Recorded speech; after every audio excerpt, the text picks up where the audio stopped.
NN. Mais uma vez aqui, né, e agradeço o convite. E vou estar sempre à disposição de vocês para quando a gente puder bater aquele papo. Muito bem.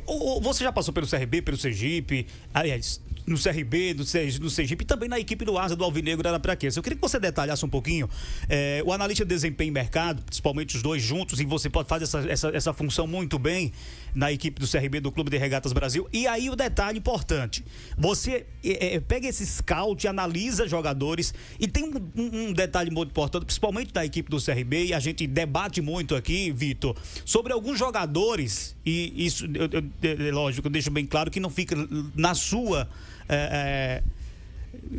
quando você finaliza, você pega esse relatório, você analisa e passa realmente para a comissão técnica analisar esses dados. Mas tem alguns jogadores que já vêm bichados, outros jogadores que já vêm para a equipe, principalmente para a equipe do CRB, que a gente está focando. E também alguns jogadores de uma certa idade, como a gente já viu mesmo aí, próprio Chay e outros jogadores aí. Como é que se dá esse momento de você pegar esse relatório e passar e realmente algum departamento técnico não atender a necessidade que vocês, analistas, passam para a comissão? Bom, Tony, eu costumo dizer sempre que nós somos fornecedores de informação, né? Nós não somos tomadores de decisão. Obviamente, o CRB, agora o Itabaiana, que é o clube que eu assumi o departamento, também tem essa mesma linha. Eles contam com a gente nas tomadas de decisão também. A nossa opinião acaba tendo também um peso. Mas, obviamente, não cabe a nós, não compete a nós, não vamos ser nós as pessoas a tomar essa decisão. O que é que a gente faz, principalmente nessa questão dos atletas bichados e tudo mais? A gente tenta ter um cuidado a mais em relação às informações. Com a internet, com as formas de comunicação que a gente tem hoje, é muito mais fácil conseguir entrar em contato com pessoas de outros clubes, com profissionais e tomar essas informações desses profissionais, de modo que a gente consiga, a partir disso, informar aos nossos diretores, à nossa comissão técnica. Então, assim, o que é que a gente faz? Geralmente, nós temos nosso feeling, obviamente, falando pelo CRB, que foi onde a gente conseguiu ter um trabalho de mais tempo, né? Foram 5 anos de clube, e é o clube que tem um departamento hoje muito consolidado, não só de mercado quanto o desempenho também. O CRB já tem um monitoramento, acho que da América do Sul inteira hoje. Então os atletas hoje a gente já conhece por acompanhar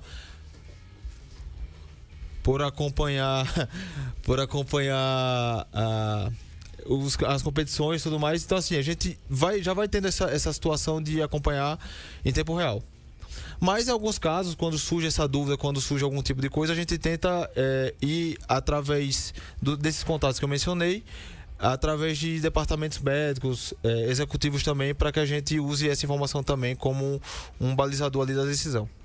Ô Vitor, boa noite, agradecer a sua presença mais uma vez. A gente sempre fala e tenta passar para o torcedor que os departamentos, eles sendo mais profissionalizados, o resultado dentro de campo ele vai aparecer de alguma maneira. E a gente sempre cita a estrutura que o Asa vem montando, vem melhorando a cada ano, né? E você obviamente também está acompanhando o que o Asa está conseguindo fazer nesses vários setores.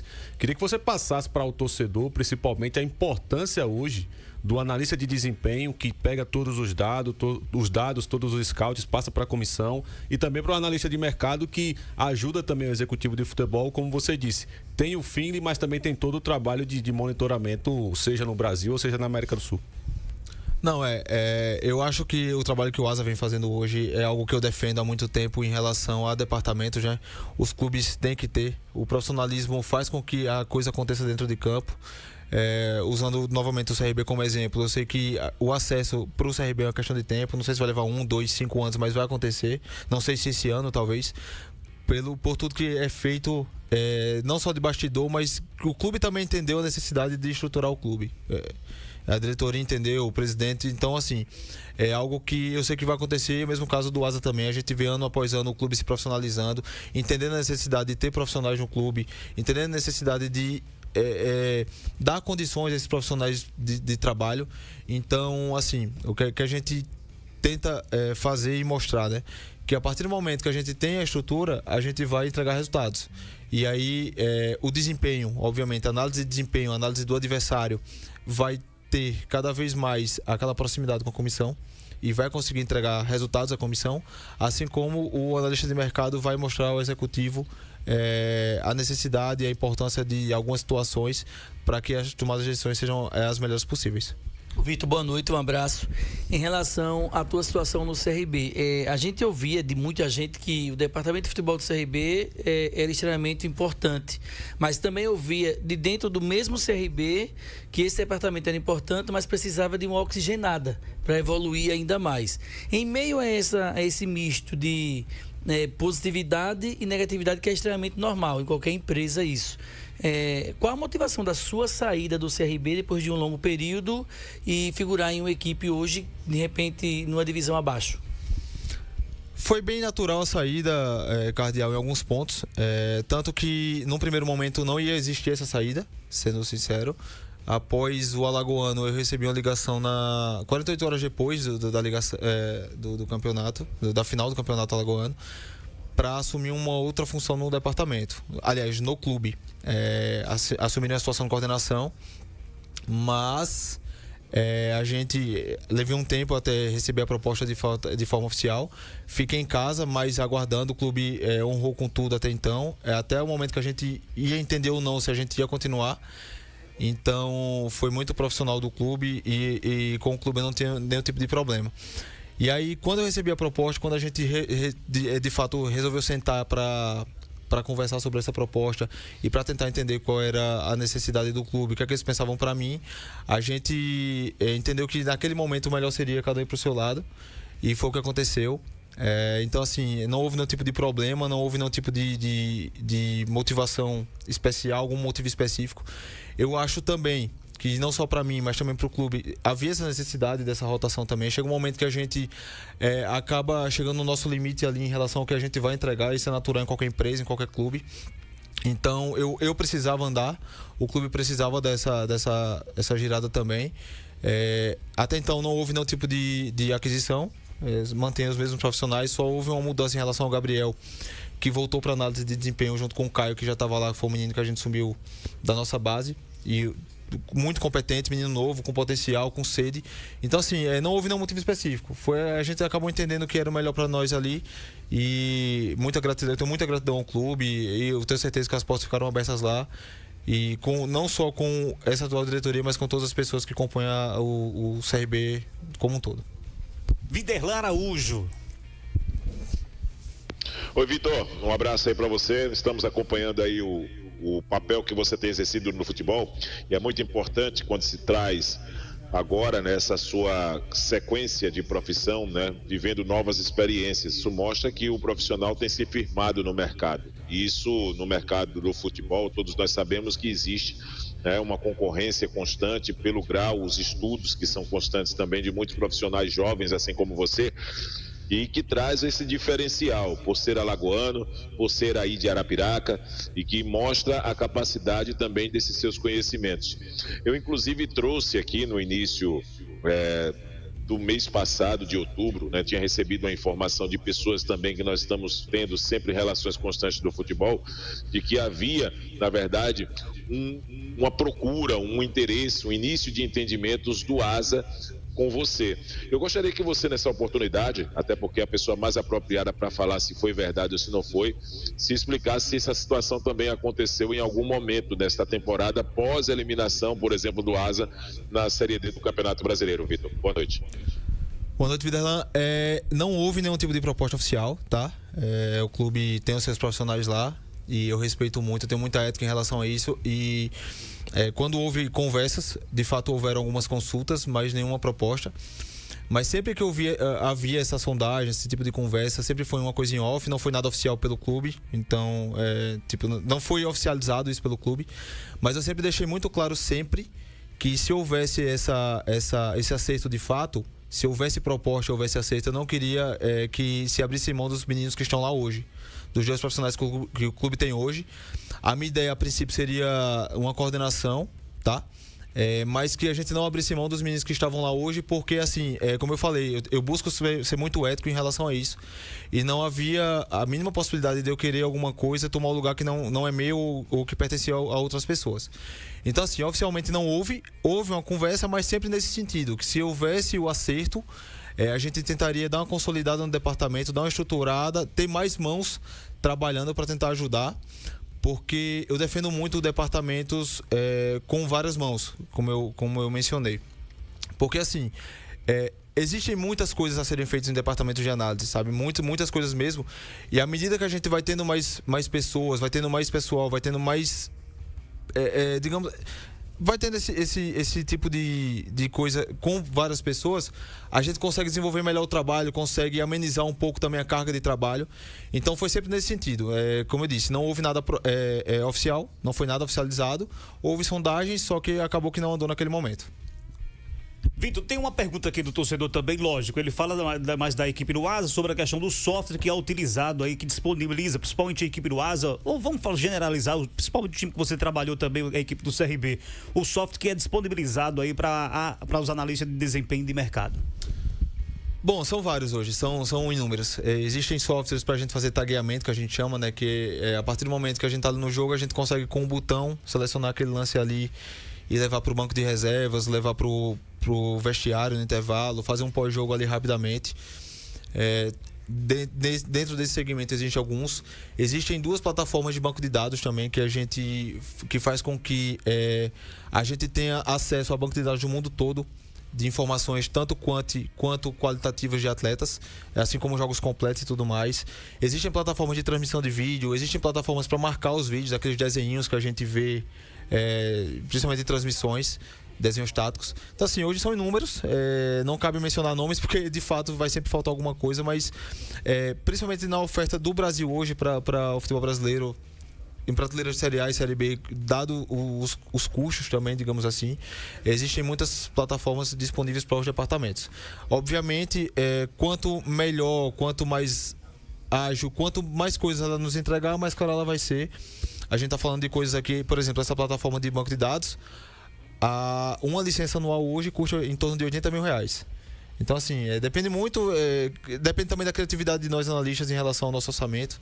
Vai sempre existir funções e situações que a gente vai tentar agregar, mas existem muitas prateleiras, muitos softwares de muitas prateleiras diferentes para análise. O Luiz está perguntando o seguinte: boa noite, quais os cursos que o Vitor indica aí para quem quer começar a trabalhar como analista?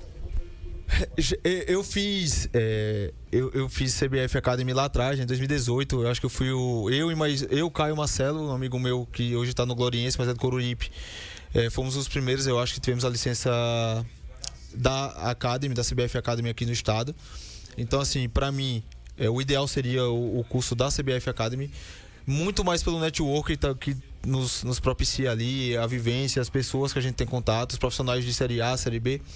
Mas existem outros. O futebol interativo hoje, a oferta, é uma plataforma que está mais próximo, mais palpável assim pra gente. É uma plataforma que entrega. O professor Ricardo Pombo também entrega bem, viu? Eu fiz uma gestão de mercado, acho, e marketing esportivo. Uhum.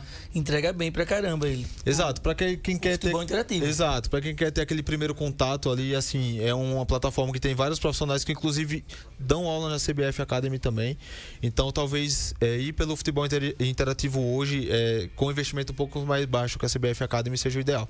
Agora, Vitor, como é o contato? Voltando agora mais para a análise de mercado, como é o contato entre você, o diretor de esporte, o técnico, o presidente do clube? Até porque o analista de mercado também, ele consegue alguns jogadores, tem essa visão de descobrir talentos, tem essa visão também. Como é que é o contato entre vocês? A situação, porque às vezes o próprio técnico diz, olha, eu tenho os meus jogadores. Como é esse contato entre vocês? Hoje, Tony, os treinadores hoje, da forma que eu vejo, né, eles entenderam melhor o papel do analista. Lá atrás existia aquela situação de dizer que o analista queria ser treinador, de talvez querer... Existia muita resistência a isso, eu enfrentei muito isso lá atrás, mas talvez pode ser também as questões das divisões que eu bati, e aí um outro tipo de vivência, mas os treinadores hoje estão um pouco menos resistentes em relação a isso. No CRB eu não tive problema nenhum com o treinador, muito pelo contrário. O Itabaiana hoje também não. A minha ligação direta hoje é justamente com o professor Roberto Fonseca, que está lá com a gente. A gente tem um contato quase que diariamente. Temos um grupo também para debater essas contratações, os nomes que surgem, por que surgem. E aí, a partir do momento que os nomes surgem, a gente vai atrás de informações. Como eu disse, hoje está muito mais fácil ter esses contatos. A gente consegue ter rapidamente ali 3, 4 informações que possam avalizar e balizar as nossas decisões. Então, assim, hoje é muito mais tranquilo. O CRB... O presidente Mário tinha uma visão diferente disso e dava uma importância também muito grande. Eu uso o CRB como exemplo, obviamente, porque, como eu disse há um tempo, há alguns instantes... É o maior tempo lá, né? Exato, foram 5 anos já. Então eu conhecia tudo ali, eu sabia quem, onde e quando procurar. Então o presidente Mário sempre levou muito em consideração e sempre relevou muito a importância da análise. Tanto que a maioria das reuniões não contavam com o treinador para debater, o treinador entrava num segundo momento ou só depois, porque o presidente Mário sempre defendeu que o futebol é feito de engrenagens e que as comissões são engrenagens que a gente talvez precise não contar com elas em alguns momentos. O que é que eu quero dizer com isso? Ele entendia a importância da análise e entendia que a gente precisava montar times que independência de comissões, porque obviamente existem aquelas trocas, existem às vezes algumas perdas de comissão por algum motivo. Então o presidente entendia que a gente tinha que ter uma base, tem que ter uma base montada já, que independa de comissão, para que um treinador que numa troca venha, a gente não perca muito tempo nessa questão do entendimento do treinador, do plantel e tudo mais.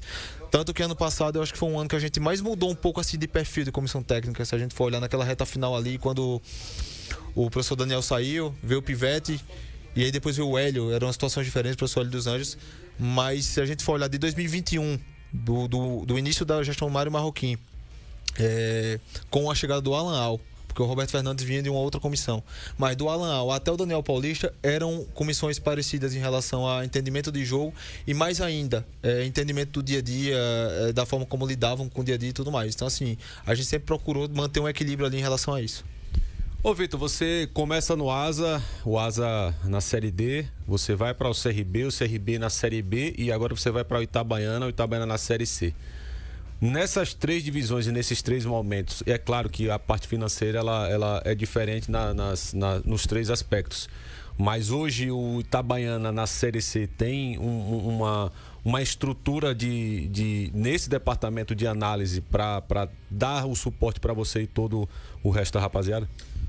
Tudo a construção, né, André? O Itabaiana subiu ano passado, foi o primeiro ano do clube na Série C, vinha de uma realidade de Série D, assim como o Asa vem dessa realidade, e obviamente o aporte não é igual, os investimentos acabam sendo menores, até que o clube se consolide na divisão, continue mantendo ali e depois tente galgar uma Série B, uma SESC, que é obviamente tudo que quem disputa uma Série C quer a Série B. Então assim, tudo é investimento, é criatividade, é trabalhar a longo prazo. O Itabaiana entende essa questão da necessidade e da importância. Estão tentando me dar nesse primeiro momento o suporte necessário, mas como eu falei, demanda também uma paciência, uma importância. O CRB, quando eu cheguei em 2021 também, era um clube que não tinha um departamento de análise, tinha um dos melhores analistas da região do Nordeste, que é o Gabriel, mas o clube não tinha nessa troca de gestão. Mas quando a gente assume lá em 2021 com o Mário, logo em seguida a gente passa o Palmeiras ali na Copa do Brasil, o clube já começa a aportar e hoje eu sou suspeito a falar, obviamente, mas eu acho que o departamento de análise do CRB está entre os 20 melhores do país. Obviamente, o aporte de uma Série A vai ser melhor e maior do que um aporte de Série B, mas em relação à estrutura, a softwares, a hardwares e tudo mais, o CRB não deve nada a ninguém na Série A. Como é administrar a situação de você ter o técnico que tem interesse em jogadores da confiança dele, por outro lado você ter o empresário que o clube vai à procura de um jogador X e sempre tem isso no futebol, o empresário diz: eu vou te mandar o Tony, mas eu queria encaixar aí o Vitor. Não é? Tem esse detalhe também. E tem a questão dos próprios analistas que vai no mercado, vasculhar o mercado e encontra uma peça ou outra e faz a apresentação, não quer dizer que vai contratar, você apresenta isso. Como é administrar todos esses interesses, sabendo que o analista não tem o poder de executar? Ele tem o poder só de mostrar, informar. A execução vem da direção e vem do treinador, o que tem o maior interesse, inclusive, em determinados jogadores. Como se administrar tudo isso? Porque eu já vi casos e já conversei com analistas que acontece o seguinte: às vezes o analista mostra no retrospecto de um jogador os números que está muito acima daquele que o treinador quer. E termina sendo encaixado que tem números abaixo do que aquele que tem número maior. Como administrar tudo isso? Bom, Cardel, eu costumo dizer que a gente tem que ser muito político até no futebol, né? Vão haver situações que o treinador vai precisar ter os dele, é um fato. Hoje menos do que antes. Antes a gente via treinadores chegar com 10, 15 nomes ali e querer montar. E aí entra muito naquilo que eu falei em relação ao meu antigo clube, de tentar minimizar isso aí por conta dessa engrenagem. Porque daqui a pouco, infelizmente, o trabalho não anda, vai precisar trocar uma comissão técnica, a gente vai perder 10 nomes ali que vão ficar encostados dependendo do que o outro treinador precisa. Então, assim, é uma questão bem política, né? A gente, obviamente, vai apresentar números, vai apresentar informações. Existe também o conhecimento já de acompanhado, monitoramento e tudo mais. Em alguns casos, a gente vai ter que ceder. É um fato. A gente tem que entregar alguns treinadores, alguns atletas que sejam da confiança do treinador. Mas também a gente não pode perder o fio da meada e também a gente não pode perder o principal interesse, que é o clube. A gente tem que defender o clube também acima de tudo. Principalmente em situações que o clube tem um analista da casa, né, que é 90% das vezes, principalmente analista de mercado. Então a gente vai tentando encaixar, vai tentando ser político, a gente entrega um ali que o treinador precise, mas em contrapartida a gente pede ao treinador que entenda também um atleta que a gente entende que naquele momento vai ser mais interessante. Obviamente o melhor seria a unanimidade, mas a unanimidade não existe no futebol. Então assim, hoje no Itabaiana a gente busca essa unanimidade. Se houver um não ali, a gente vai repensar aquela situação. Obviamente vai haver situações desse não ser voto vencido, mas na maioria das vezes a gente busca a unanimidade. Quando não existe, a gente tenta sempre fazer a política, entregar um ao treinador que ele realmente precise, que ele confie, mas em contrapartida, naquela outra situação, a gente tenta convencer o treinador também a trazer o nosso nome ali, obviamente sempre pensando nos clubes. Essa questão do empresário vai haver, e também existe a questão da política com os empresários. E eu falo isso em relação a gente saber o que é que a gente precisa, sabe? A gente tem amizades no futebol, então assim, em alguns momentos, existem alguns empresários ali que talvez compense ter um atleta dele ali dentro. Não financeiramente, não nada do tipo, não que o clube vai ganhar alguma coisa com isso, mas porque aquele empresário vai ter algum atleta que nos interessa em algum momento e talvez o empresário consiga facilitar essa vinda do atleta para o nosso clube, justamente por a gente ter comprado a ideia dele e ele ter comprado a nossa. Então assim, a figura do empresário, do agente, aquele agente de verdade, não os atravessadores, que também tem muito no futebol, a gente sabe, a gente tenta minimizar essa questão dos atravessadores. Então por isso, na maioria das vezes, a gente busca primeiro um contato com o atleta para que o atleta indique quem é o agente dele de fato, para que a gente não perca tempo e não perca dinheiro também com o atravessador. Mas a gente tenta sempre fazer esse meio campo, ser político, mas obviamente sempre buscando fortalecer a equipe e criar equipes competitivas, que é o meu principal objetivo sempre. Muito bem, tem mais alguma pergunta?